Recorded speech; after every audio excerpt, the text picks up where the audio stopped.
السلام علیکم ورحمۃ اللہ وبرکاتہ۔ الحمد للہ نحمده ونستعینه ونستغفره ونعوذ باللہ من شرور انفسنا ومن سیئات اعمالنا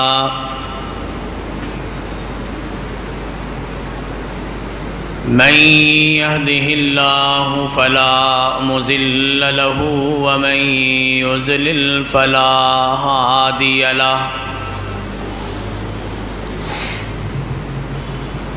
أشهد أن لا إله إلا الله وحده لا شريك له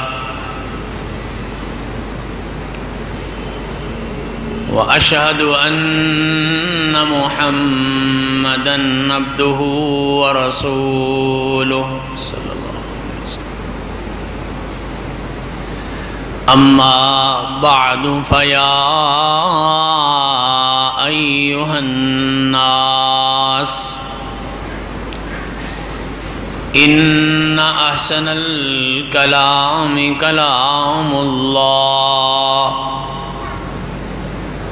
وأحسن الهدي هدي محمد صلى الله عليه وسلم إن شر الأمور محدثاتها وكل محدثة بدعة وكل بدعة ضلالة وكل ضلالة في النار. اللهم صل على محمد وعلى آل محمد صلى الله عليه وسلم كما صليت على إبراهيم وعلى آل إبراهيم إنك حميد مجيد. اللهم بارك على محمد وعلى آل محمد كما باركت على إبراهيم وعلى آل إبراهيم إنك حميد مجيد. رب اشرح لي صدري ويسر لي أمري واحلل عقدة من لساني يفقهوا قولي. سبحانك لا علم لنا إلا ما علمتنا إنك أنت العليم الحكيم. اللهم انفعنا بما علمتنا وعلمنا ما ينفعنا وزدنا علما.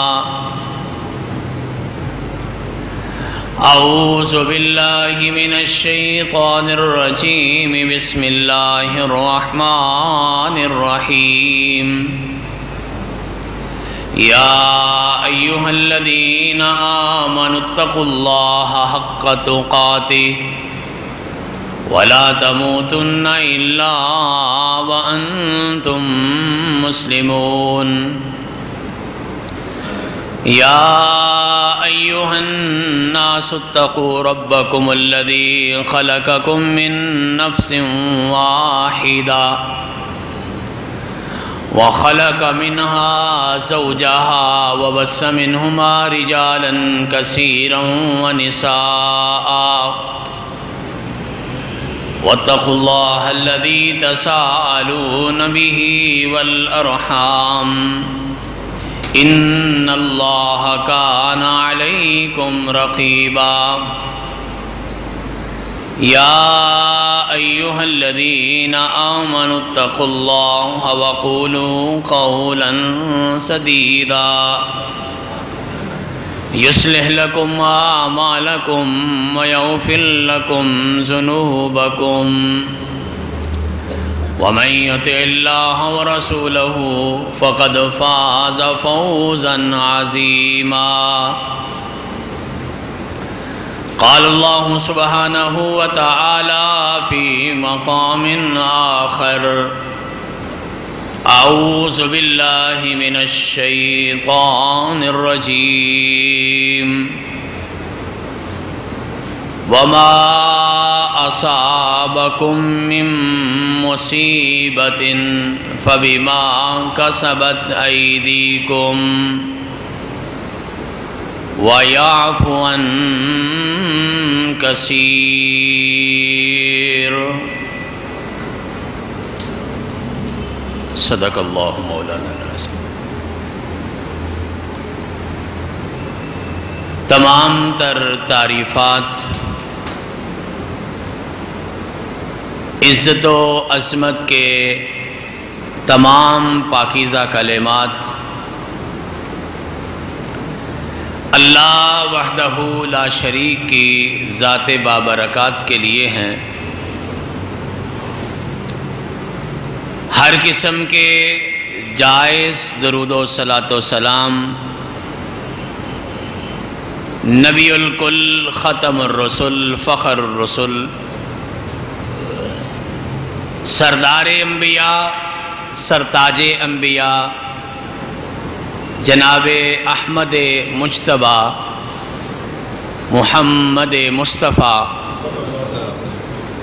ارواحنا لہ الفدا صلی اللہ علیہ وعلا آلہ واصحابہ واہل بیتہ اجمعین وسلم کی پاک، پاکیزہ، مقدس، مطہر اور مبارک ذات گرامی کے لیے. انسان کی یہ فطرت اور عادت ہے کہ اپنی غلطیوں، کمزوریوں، کوتاہیوں اور گناہوں کی نسبت یا ان کی ذمہ داری دوسروں پر ڈالتا ہے. اگر کبھی بس نہ چلے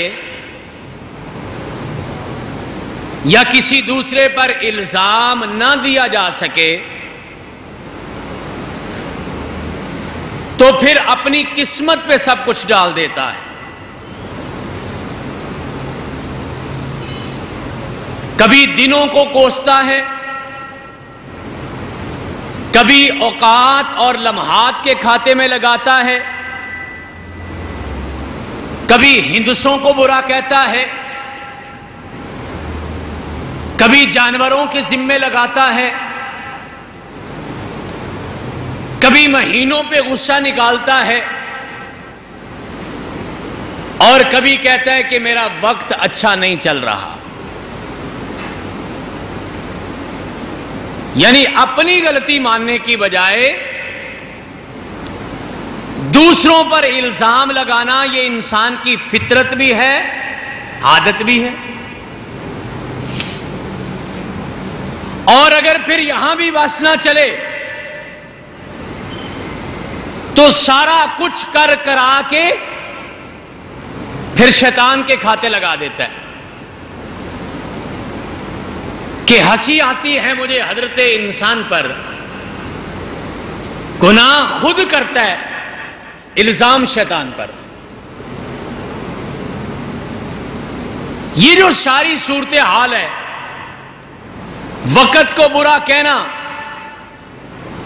دنوں کو برا سمجھنا، جگہوں کے بارے میں اس قسم کے خیالات رکھنا، مہینوں اور سالوں کے اوپر ڈالنا، انسانوں کے کھاتے میں لگانا، اسے نحوست کہتے ہیں. بدبختی، بدشگونی، بدخیالی، بری اور گندی سوچ، یا پھر اس کو ایک لفظ میں نحوست کہا جاتا ہے. اور یہ آج کی بات نہیں، سال ہا سال سے انسان ایسا کرتے آئے ہیں۔ قرآن مجید میں اللہ مالک کائنات نے انسان کے ان بد عقیدوں کا تذکرہ کیا ہے۔ کبھی تو انسان اتنا آگے بڑھ گئے کہ ان بد عقیدوں کی نسبت نعوذ باللہ ثم نعوذ باللہ اللہ کے نبیوں کی طرف کر دی۔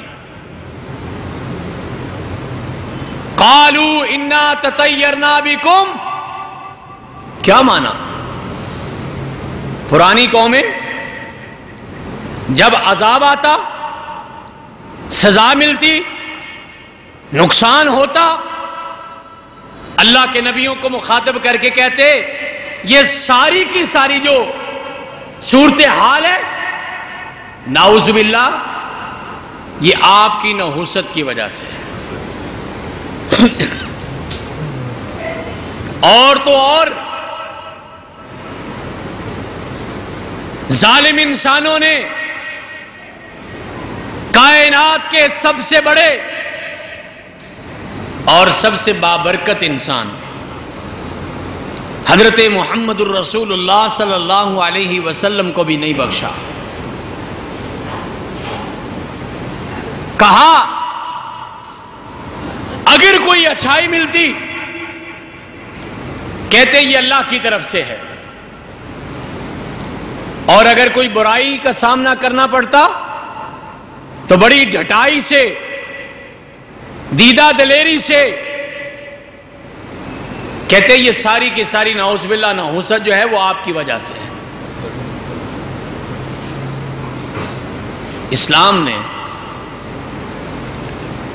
اس قسم کے برے عقائد کو یکسر ختم کر دیا۔ بدشگونیوں، بد عقیدہ، بد خیالی اور کسی کے بارے میں بری سوچ رکھنے کا بالکل اسلام نے سرے سے صفایا کر دیا۔ ایک حدیث پاک کائنات کے امام فرماتے لا عدوہ ولا طیرہ ولا سفرہ ولا حامہ، نہ کوئی بیماری ایک بندے سے دوسرے بندے کو لگتی، نہ کوئی پرندہ منحوس ہوتا ہے، نہ کسی مہینے کی طرف نحوست کی نسبت کی جا سکتی ہے، اور بالخصوص یہ مہینہ سفر کا جو ہے۔ اور فرمایا کہ نہ ہی کسی جانور کا بولنا یا آواز نکالنا یہ نحوست کی علامت ہوتی ہے۔ یہ سارے کے سارے غلط عقائد ہیں۔ ہاں اگر نحوست کہیں پر ہے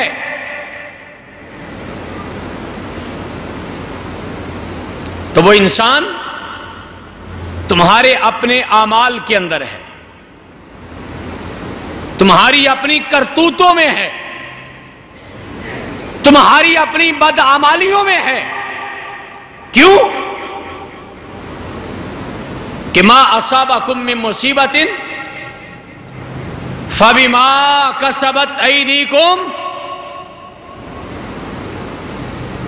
یہ جتنی نحوستیں تمہارے اوپر آتی ہیں نا، سزائیں، بلائیں، تکلیفیں، پریشانیاں، یہ ساری کی ساری تمہارے اپنا کیا دھرا ہے، یہ تمہارے اپنے ہاتھوں کی کمائی ہے، یہ تمہارا اپنا سارا کچھ کمایا ہوا ہے۔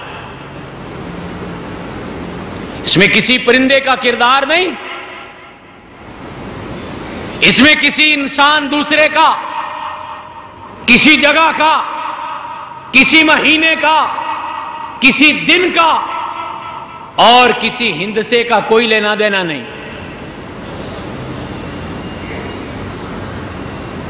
بلکہ یہ سب کچھ تمہارا اپنا کیا ہوا ہے۔ اور سنو وَيَعْفُ عَنْ كَثِيرٍ، ابھی بڑے سارے گناہ ہم ویسے ہی معاف کر دیتے ہیں، اگر سارے گناہوں کی سزا دینے لگیں تو تم سے بچے گا کون؟ یہ تو ہماری مہربانی ہے کہ ہم بہت سارے گناہ معاف کرتے ہیں، لیکن پھر بھی کچھ گناہوں کی سزا تمہیں دنیا میں بھی ملتی ہے۔ وہ کسی نے کہا تھا جزا و سزا حشر پہ ہی نہیں موقوف، زندگی خود بھی گناہوں کی سزا دیتی ہے۔ گناہوں کی نحوست، بدعمالیوں کی سزا، بد عقیدے کی تکالیف وہ اس دنیا کی زندگی میں بھی پہنچتی ہیں۔ اگر نحوست کی نسبت کہیں کی جا سکتی ہے تو وہ گناہوں کی طرف کی جا سکتی ہے، کسی اور کی طرف نہیں کی جا سکتی۔ تو اصل نحوست کہاں ہے؟ گناہوں کے اندر ہے۔ اور وہ کیا ہے؟ عبداللہ ابن عباس مفسر قرآن ہے رضی اللہ تعالی عنہما، اسی آیت کی تفسیر میں فرماتے ہیں 5-6 سزائیں ایسی ہیں انسانوں کے گناہوں کی جو انسانوں کو اسی دنیا میں ملتی ہیں، اور اس میں سب سے پہلی سزا یہ ہوتی ہے، آپ یوں کہہ لیں آج کے موضوع کی مناسبت سے کہ گناہوں کی سب سے پہلی نحوست یہ ہوتی ہے سوداء فی الوجہ،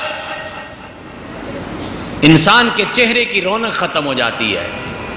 وہ حشاشت، وہ بشاشت، وہ تازگی، وہ رونق، وہ نور، وہ انسان کے چہرے سے ختم ہو جاتا ہے۔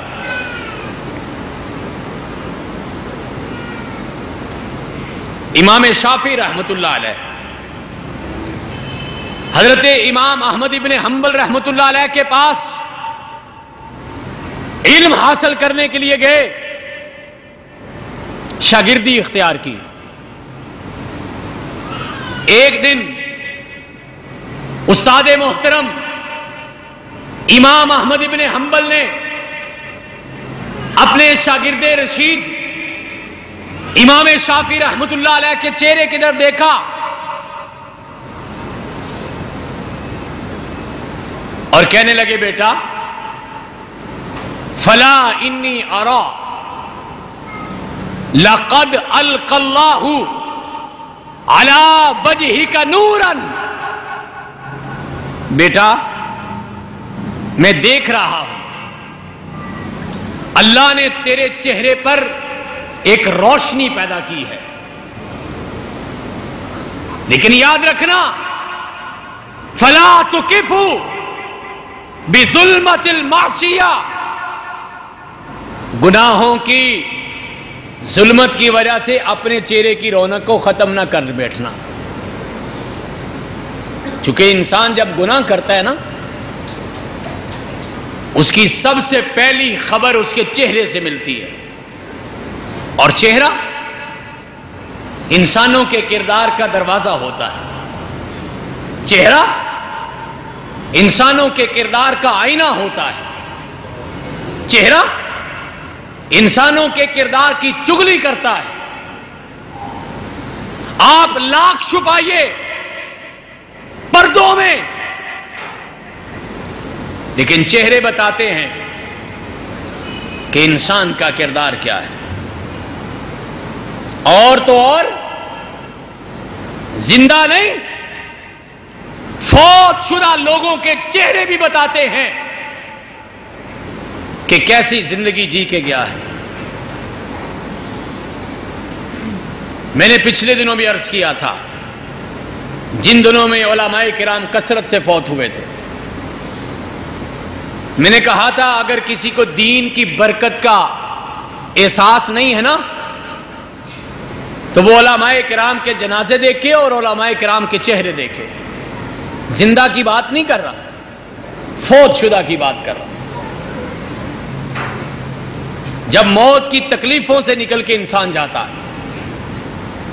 ابھی اسی ہفتے آپ کے اسی ضلع قصور کی تحصیل پتو کی کے ساتھ حسین خان والا گاؤں میں ایک بزرگ فوت ہوئے ہیں، حافظ محمد امین رحمت اللہ علیہ، 93 سال عمر، ماشاءاللہ. بڑھاپا بھی، کوئی بیماریاں بھی ہوں گی، اور سب سے بڑی تکلیف موت کی بھی. دیکھنے والوں نے بتایا، میں ان کے جنازے میں شریک ہوا، اپنی تکلیف کی وجہ سے ان کا چہرہ نہیں دیکھ سکا. دیکھنے والوں نے بتایا کہ ایسا محسوس ہو رہا تھا جیسے حافظ صاحب ابھی سوئے ہیں، ابھی جاگ جائیں گے. یہ نور ہے اللہ کا، اللہ کی طرف سے، جو نیکوکاروں کے چہروں پر جھلکتا ہے. اور گناہ کی سب سے پہلی نحوست یہ ہوتی ہے کہ چہروں سے نور غائب ہو جاتا ہے. اور اسی لیے کہا گیا ان نور اللہ لا یؤتی للعاصی، اللہ کی طرف سے نور جو ملتا ہے یہ گناہ گاروں کے چہروں پہ نہیں، یہ نیکوکاروں کے چہروں پہ ہوتا ہے. اس لیے حضرات، گناہ کی سب سے پہلی نحوست یہ ہوتی ہے چہرے بے رونق ہو جاتے ہیں. اور حضرت عبداللہ ابن عباس رضی اللہ تعالی عنہ فرماتے ہیں اس کی دوسری نحوست یہ ہے کہ ظلمۃ فی القلب، انسان کے دل میں بے رونقی ہو جاتی، بے چینی ہو جاتی، دل پریشان رہتا ہے.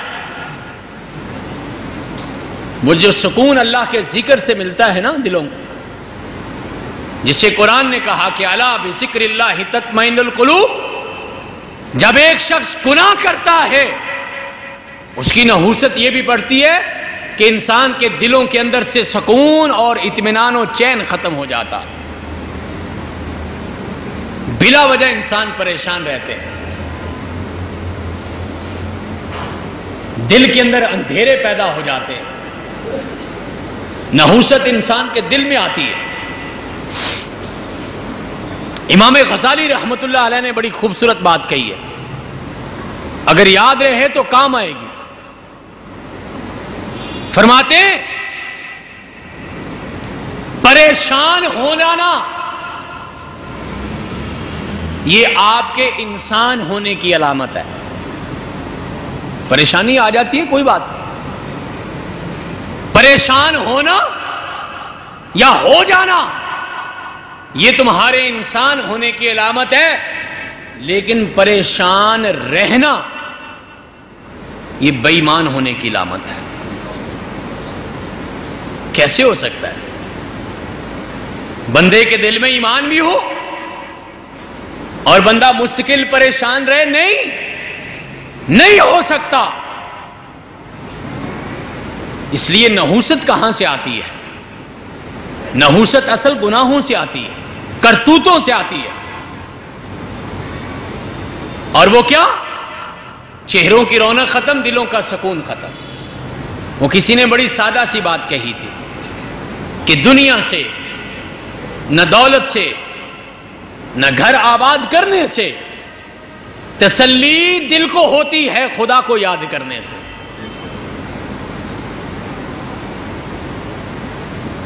اور تیسری جو سزا یا نحوست پڑتی ہے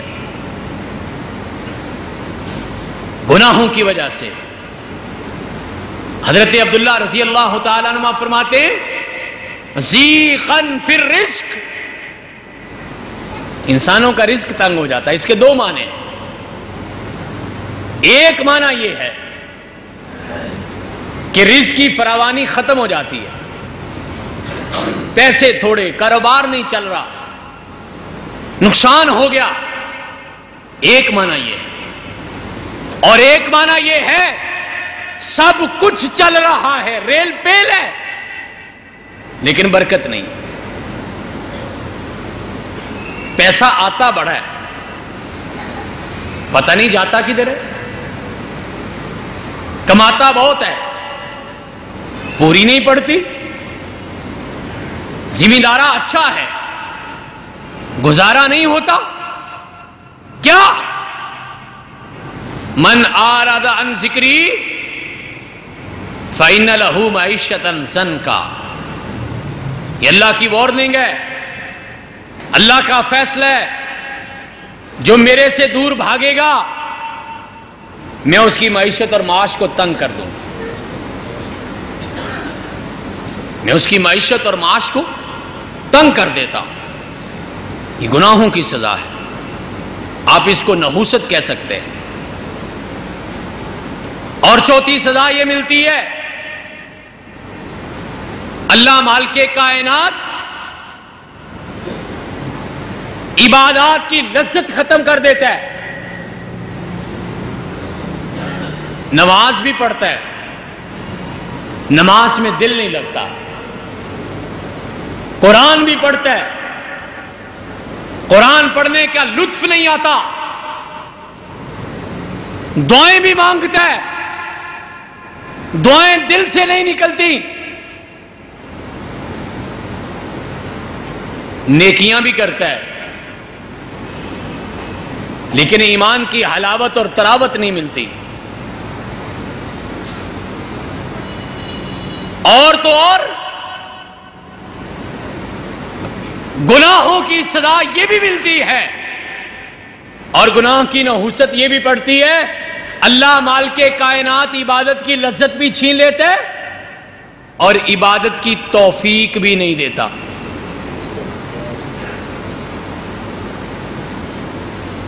عبادت کا موقع ہی نہیں ملتا۔ اس لیے میں کہتا ہوں، کبھی اگر نماز نہ پڑھو، خدا نہ خواستہ، یہ نہ کہا کرو وقت نہیں ملا، یہ نہ کہا کرو مہمان آ گئے تھے، یہ نہ کہا کرو لیٹ ہو گیا ہوں، بلکہ یہ سوچا کرو پتہ نہیں کون سا گناہ ہو گیا جس کی وجہ سے رب نے اپنی عبادت کے دروازے بند کر لیے، اپنی رحمت کے دروازے بند کر لیے۔ ہم مسجد میں داخل ہوتے وقت کیا کہتے ہیں؟ کیا سکھایا؟ اللہم افتح لی ابواب رحمتک، اللہ یہ رحمتوں کے دروازے ہمارے لیے کھلے رکھنا۔ اللہ کی قسم، بعض اوقات مسجدوں کے دروازے کھلے ہوتے ہیں، دل کے دروازے بند ہوتے ہیں، توفیق ہی نہیں ملتی۔ عبداللہ ابن مسعود رضی اللہ تعالیٰ عنہ فرمایا کرتے تھے، ان الرجل اذا اذنب ذنبا فیحرم اللہ من قیام اللیل، ایک بندہ جب گناہ کرتا ہے نا، اللہ اس بندے کو راتوں کی عبادت کی لطف سے محروم کر دیتا ہے، توفیق ہی نہیں ملتی، ساری رات سویا رہتا ہے، جاگتا بھی ہے، اپنے کام کر کے پھر سو جاتا ہے، جاگتا پڑا رہتا ہے، سوچتا رہتا ہے، اٹھ کے عبادت کرنے کی توفیق نہیں ملتی، اذان سنتا رہتا ہے، مسجد میں جانے کی توفیق نہیں ملتی۔ یہ کس چیز کی نحوست ہے؟ یہ گناہوں کی نحوست ہے۔ نحوستوں کو لوگوں میں تلاش نہ کرو، جگہوں میں تلاش نہ کرو، پرندوں کے کھاتے نہ لگاؤ، ہندسوں کے بارے میں غلط عقیدے نہ بناؤ، کالی بلیوں کے کھاتے نہ ڈالو۔ نحوست ہمارے اپنے کردار میں ہوتی ہے، ہمارے اپنے گناہوں میں ہے۔ اور ایک نحوست یہ بھی ہوتی ہے کہ وہنن فی البدن، جسم کی طاقت ختم ہو جاتی ہے، کمزور ہو جاتا ہے، ہٹا کٹا ہے، صحت مند ہے، جسم جسا ہے، ڈیل ڈول ہے، کوئی بیماری بھی نہیں، چارپائی پہ صحیح سلامت لیٹا ہوا ہے، اتنی طاقت نہیں ہے کہ اپنی چادر اپنے اوپر سے ہٹا کے بستر سے نکل کے مسجد جا سکے. اس سے بڑا کمزور کون ہے؟ اتنا کمزور ہے، چارپائی سے اتر کے جوتا نہیں پہن سکتا، اتنا لاغر ہو گیا، 4 قدم چل کے مسجد نہیں جا سکتا. اس سے بڑی نحوست کیا ہوگی؟ اور عبداللہ ابن عباس رضی اللہ تعالیٰ عنہ فرماتے یہ کب ہوتا ہے؟ جب انسان گناہوں کے اندر لتھڑ جاتا ہے، گناہوں کے اندر ملوث ہوتا ہے، مبتلا ہوتا ہے، پھر یہ نحوستیں انسان کا پیچھا کرتی ہیں. اور شاید یہی وہ بات ہے جو اللہ کے پیغمبر نے فرمایا قیامت کا دن ہوگا، ایک بندہ اللہ کے دربار میں آئے گا، موٹا تازہ صحت مند، قد کاٹ، جسم جسا، وزن کیا جائے گا، اللہ کے پیغمبر فرماتے ہیں مچھر کے پر سے بھی زیادہ نہیں ہوگا. کیوں؟ گناہوں کی نحوست نے اس کے جسم کی طاقت ختم کر دی. اور دوسری طرف عبداللہ ابن مسعود رضی اللہ تعالی عنہ، پنڈلیوں سے کپڑا ہٹ گیا، کمزور تھے، صحابہ نے دیکھا، ہنسنے لگے، تبصرے کرنے لگے. کائنات کے امام نے سنا، کہا میرے صحابہ نہیں، تمہیں پتہ ہی نہیں. عبداللہ کی پنڈلیاں کمزور سہی، اللہ کا نیک بندہ ہے، ایک ایک پنڈلی کا وزن اللہ کے دربار میں احد پہاڑ سے بھی زیادہ ہے. 4 کلومیٹر چوڑا، 11 کلومیٹر لمبا، اور عرب کے پہاڑوں میں بلند ترین پہاڑ، کتنا وزن ہوگا؟ کہا عبداللہ کی ایک پنڈلی کا وزن اللہ کے دربار میں احد پہاڑ سے بھی زیادہ ہے. نیکی انسان کو روحانی اور جسمانی طاقت دیتی، گناہ انسان سے روحانیت بھی چھین لیتا ہے اور انسان کے جسم کی طاقت بھی چھین لیتا ہے. یہ ہے اصل نحوست، یہ ہے اصل سزا. اور کائنات کے امام محمد الرسول اللہ صلی اللہ علیہ وسلم کے فرامین کی روشنی میں گناہ کی ایک نحوست یہ پڑتی ہے دنیا میں، بغضۃ فی قلوب الخلق. اللہ لوگوں کے دلوں میں اس بندے کے بارے میں نفرت پیدا کر دیتا ہے، لاکھ کوششیں کرتا ہے، باتیں بڑی بناتا ہے، خرچہ بھی کرتا ہے، ڈیرا بھی چلتا ہے، لوگ بھی آتے ہیں، عزت نہیں کرتے. ظاہری عزت ہو جائے لیکن اس کی غیر موجودگی میں اس کو برا بھلا کہتے ہیں. اور یہ بات یاد رکھیے گا، کائنات کے امام کی بڑی سمجھنے والی حدیث ہے. یہ لوگوں کے جو تبصرے ہوتے ہیں نا، یہ معمولی نہیں ہوتے اور بلا وجہ بھی نہیں ہوتے. ہم تو بڑی آسانی سے کہتے ہیں نا، او منو کسی دی پرواہ نہیں، جو مرضی کوئی کہنا رہے. ٹھیک ہے، اگر کوئی ظالم انسان ہے، اس کا کام ہی برائیاں کرنا ہے، اس کی کوئی پرواہ نہیں. لیکن عمومی طور پر انسانوں کی زبانیں خود نہیں چلتی. کائنات کے امام نے فرمایا ان للہ ملائکۃ تنطق علی لسان الخلق. اللہ کے کچھ فرشتے ایسے ہیں جو انسانوں کی زبانوں پہ بولتے ہیں. یہ جو کہا جاتا ہے نا آواز خلق نکارہ خدا، یہ ایک مثال نہیں ہے، یہ ایک سچ ہے. اگر اللہ کسی سے محبت کرتا ہے تو انسانوں کی زبانوں سے اس کے بارے میں محبت والی باتیں نکلتی ہیں، اور اگر اللہ کسی سے نفرت کرتا ہے پھر انسانوں کی زبانوں پہ بھی اس کے لیے نفرت کے کلمات جاری ہو جاتے ہیں.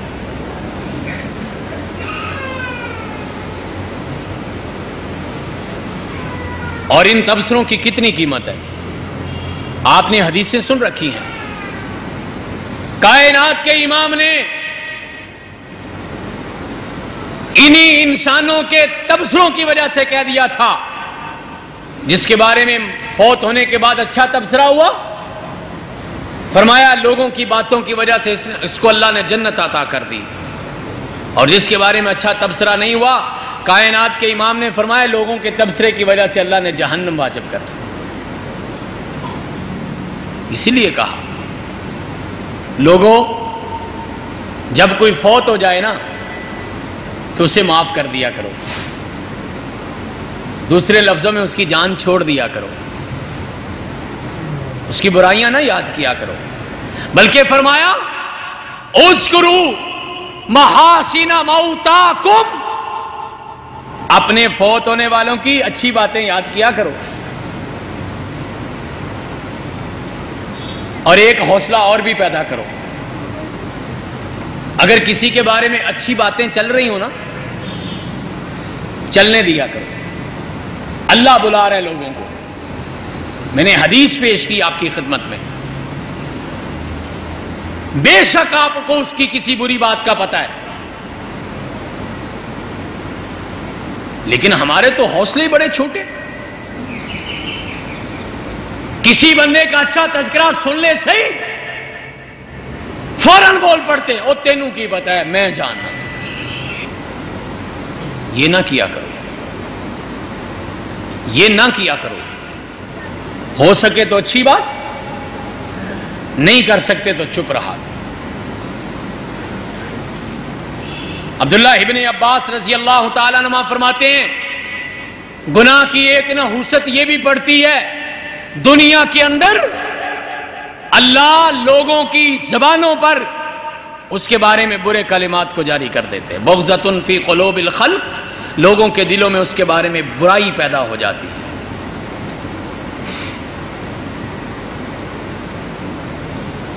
اور گناہوں کی ایک سزا یہ بھی ملتی ہے، اور میں سمجھتا ہوں یہ بہت بڑی سزا ہے، اور اگر یہ کہا جائے کہ یہ سب سے بڑی سزا ہے تو شاید یہ بھی غلط نہ ہوگا، اور وہ یہ ہے کہ اللہ مالک کائنات کی ناراضگی انسان کو ملتی ہے، اس کی خوشنودی اور اس کی رضا وہ ختم ہو جاتی ہے۔ اور یہ جملہ بہت دفعہ ہم نے سمجھایا سنایا آپ کو، جس کا رب راضی ہوتا ہے نا اس کا سب راضی ہوتا ہے، اور جس کا رب ناراض ہو جاتا ہے اس کی ساری کائنات بھی اس کے ساتھ ہو اس کو کوئی فائدہ نہیں۔ اس لیے میں نے کہا سب سے بڑی نحوست یہ ہوتی ہے، گناہوں کی سب سے بڑی سزا یہ ملتی ہے کہ رب ناراض ہو جاتا ہے۔ اور ایک حدیث قدسی سنیے گا، امام احمد ابن حنبل رحمت اللہ علیہ نے اپنی کتاب الزہد میں ان کلمات کے ساتھ ان کو نقل کیا ہے۔ اللہ مالک کائنات فرماتے ہیں انی انا اللہ اذا رضیت بارکت وببرکتی لیس منتہا۔ اللہ فرماتے میں رب ہوں، میں اللہ ہوں، اور میں جب راضی ہوتا ہوں میں اپنی برکتیں نازل کرتا ہوں، ایسی برکتیں کہ قرآن کہتا ہے وَيَرْزُقُهُ مِنْ حَيْثُ لَا يَحْتَسِبُ، ایسے راستوں سے رزق آتا ہے انسان کو پتہ بھی نہیں چلتا۔ ابھی میں کل ہی سن رہا تھا، آپ کی زندگی کے تجربات بھی ہوں، دکھاتا اللہ سب کچھ ہے، ہم دیکھیں یا نہ دیکھیں۔ ایک شخص کے بارے میں سنا، وہ اپنے منہ سے کہہ رہا ہے، کہتا ہے حضرت مجھے پتہ ہی نہیں چلتا، میرا ایویں ہی کروڑ ہو جاتا ہے، دیکھتے ہی دیکھتے لاکھ لاکھ سے کروڑ ہو جاتا ہے، اتنی برکت ہے۔ اللہ کہتا ہے انی انا اللہ اذا رضیت بارکت، میں جب راضی ہوتا ہوں تو برکتیں دیتا ہوں۔ اور پھر خود کہا اللہ نے وَبِبَرْكَتِي لَيْسَ مُنْتَہَا، میری برکتوں کی پھر کوئی حد ہی نہیں ہوتی۔ وَيَرْزُقُهُ مِنْ حَيْثُ لَا يَحْتَسِبُ وَيَرْزُقُهُ مِنْ بِغَيْرِ حساب، پھر اللہ بغیر حساب کے دیتا ہے۔ لیکن دوسری بات بھی ذہن میں رکھیے گا، وہ بھی اللہ نے کہی ہے، وہ بھی اس حدیث کا دوسرا حصہ ہے، وہ بھی حدیث قدسی ہے۔ فرمایا وَإِذَا غَضِبْتُ لَعَنْتُ وَلَعْنَتِي تُدْرِكُ الصَّابِيَ مِنَ الْوَلَدِ۔ اللہ اکبر، اللہم لا تجعلنا منہم، اللہم لا تجعلنا منہم۔ رونگٹے کھڑے ہو جاتے ہیں۔ اللہ فرماتے ہیں جب میں ناراض ہوتا ہوں پھر میں لعنت برساتا ہوں، اور اللہ کی لعنت سے بڑی نحوست کیا ہوگی؟ لوگوں، اصل نحوست رب کی ناراضگی میں ہے۔ دیکھنا اپنا رب نہ ناراض کر بیٹھنا۔ اور میں نے کئی دفعہ کہا ہے قصور میں، اگر کبھی شک پڑ جائے نا وہ ناراض ہو گیا، چپکے سے بیٹھ کے اس کو راضی کر لینا۔ اور یہ بھی میں نے سمجھایا بتایا آپ لوگوں کو، جتنی جلدی وہ رب راضی ہوتا ہے نا اتنی جلدی تو میری ماں بھی راضی نہیں ہوتی۔ یہ ہماری خوش قسمتی ہے۔ دیکھنا رب نہ ناراض کر بیٹھنا، اس سے بڑی نحوست ہو ہی کوئی نہیں سکتی۔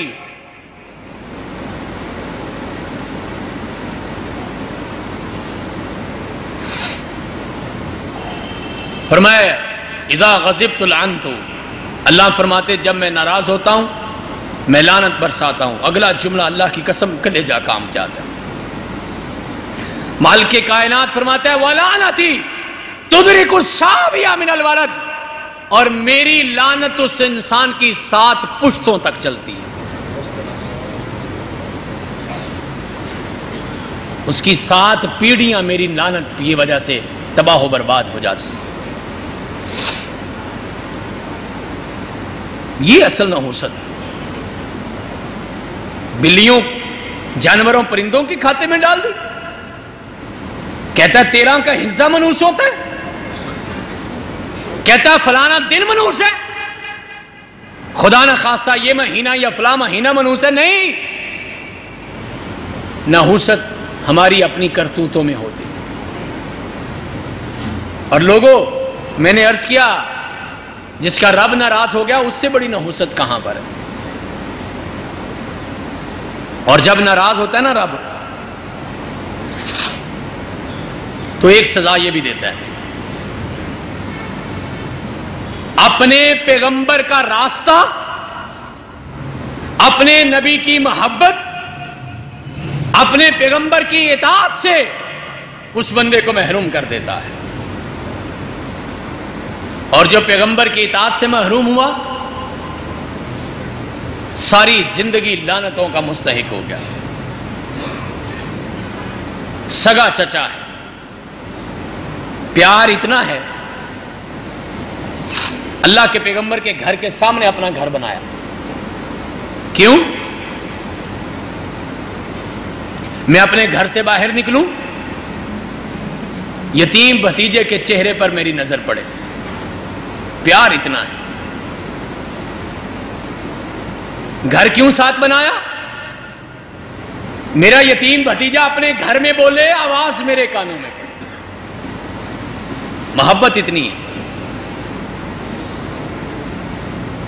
لیکن ایک فرق لگ گیا۔ فرق کیا لگا؟ فرق یہ لگا کہ صرف ذات سے محبت ہے، اس محبت میں اطاعت نہیں ہے، اس محبت میں ایمان نہیں ہے، اس محبت میں فرما برداری نہیں ہے، ذات سے محبت کی ہے لیکن بات سے محبت نہیں کی.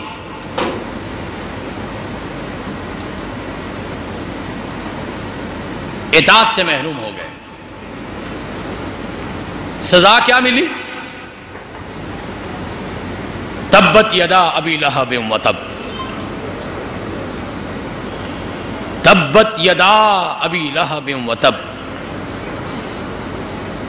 تبت یدا ابی لہب وتب ما اغنا عنہ مالہ وما کسب سیصلی نارا ذات لہب وامرأتہ حمالۃ الحطب فی جیدہا حبل من مسد.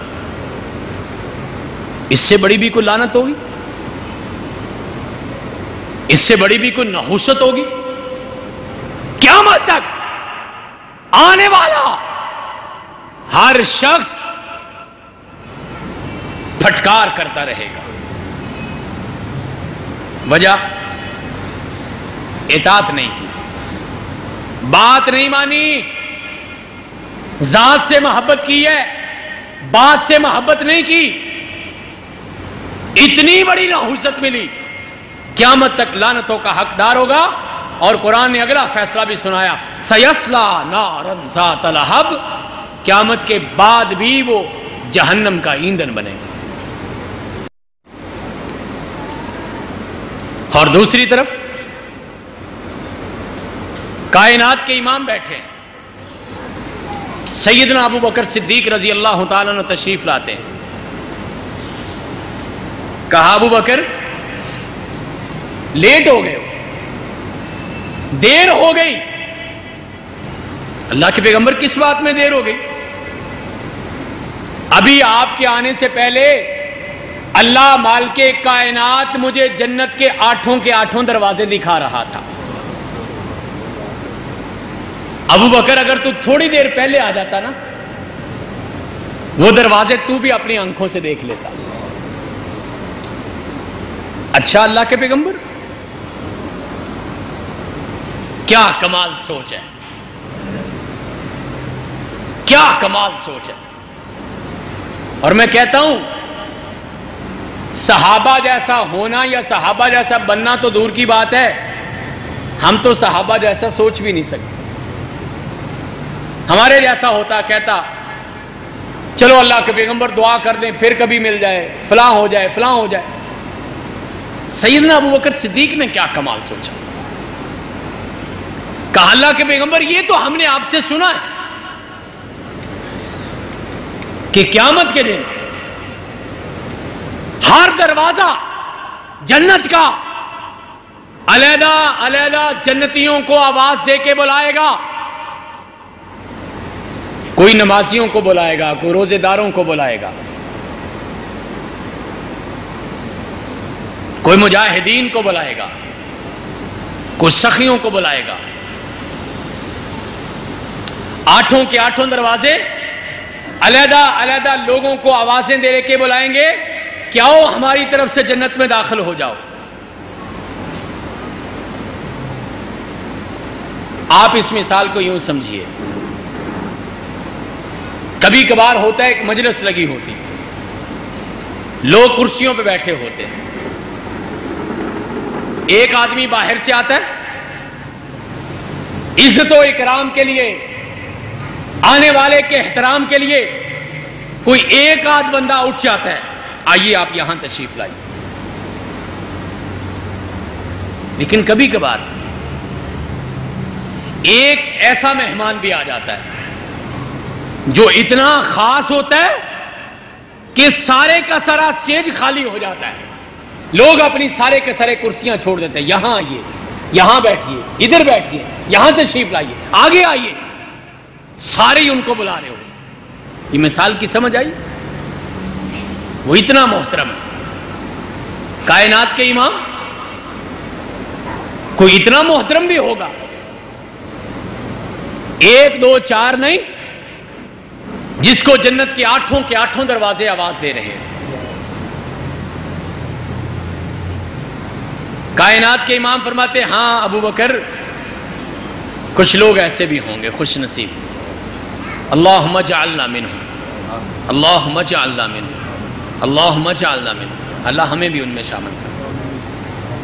ابو بکر ہاں، میری امت کے کچھ لوگ ایسے ضرور ہوں گے، قیامت کے دن جنت کے آٹھوں دروازے ان کو آواز دے رہے ہوں گے، وَأَرْجُو أَن تَكُونَ مِنْهُمْ۔ ابو بکر مجھے معلوم ہے، میرا اندازہ ہے تو بھی ان خوش نصیبوں میں شامل ہو۔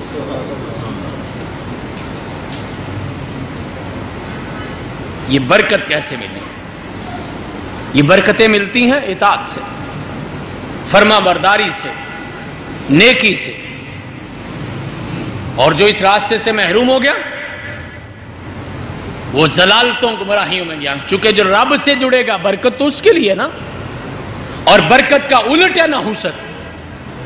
اللہ خود بھی مبارک ہے، اس کے نبی بھی مبارک ہے، اس کا گھر بھی مبارک ہے، اس کی کتاب بھی مبارک ہے، اور جو ان چیزوں سے دور ہو گیا، گناہوں کی دلدل میں چلا گیا، وہ گیا کہیں دور ضلالتوں میں، گمراہیوں میں، بد عقیدوں میں، بد خیالیوں میں، بد گمانیوں میں، بد شگونیوں میں اور نحوستوں میں۔ اس لیے حضرات محترم عقیدہ بناؤ، نحوست وقت میں نہیں ہوتی، نحوست کسی انسان میں نہیں ہوتی، نحوست کسی جگہ میں نہیں ہوتی، نحوست کسی دن یا مہینے میں نہیں ہوتی۔ کہاں نحوست تمہارے اپنے گناہوں میں ہوتی، اور اس نحوست کی وجہ سے چہرے کی رونقیں ختم ہوتی ہیں، اس نحوست کی وجہ سے دل کا چین برباد ہوتا ہے، اس نحوست کی وجہ سے رزق تنگ ہوتا ہے، اس نحوست کی وجہ سے لوگوں کے دلوں میں آپ کے لیے نفرت پیدا ہوتی ہے، اس نحوست کی وجہ سے عبادتوں سے محرومی ہوتی ہے، اس نحوست کی وجہ سے عبادتوں کی لذت ختم ہوتی ہے، اس نحوست کی وجہ سے اللہ مالک کائنات کی ناراضگی ہوتی ہے، اس نحوست کی وجہ سے کائنات کے امام کی سنتوں سے محرومی ہوتی ہے۔ یہ اصل نحوست ہے، اس کو یہاں وہاں تلاش نہ کرو، اس کو اپنے گناہوں اور اپنی کرتوتوں میں تلاش کرو۔ اللہ سے دعا ہے اللہ آپ اور ہم سب کو ہر قسم کی نحوست سے بچا کر اللہ اپنی برکتوں سے مستفید فرمائے۔ اللہ ہمارے پر بھی، ہماری اولادوں پر بھی، ہمارے گھروں پر بھی، ہماری نسلوں پر بھی، ہمارے کاروبار پر بھی، ہمارے علاقوں پر بھی، ہمارے شہروں پر بھی، ہمارے ملک پر بھی اور ہماری بستیوں پر بھی اللہ اپنی برکتیں نازل فرمائے۔ اقول قولی ھذا استغفر اللہ لی ولکم ولسائر المسلمین وآخر دعوانا ان الحمد للہ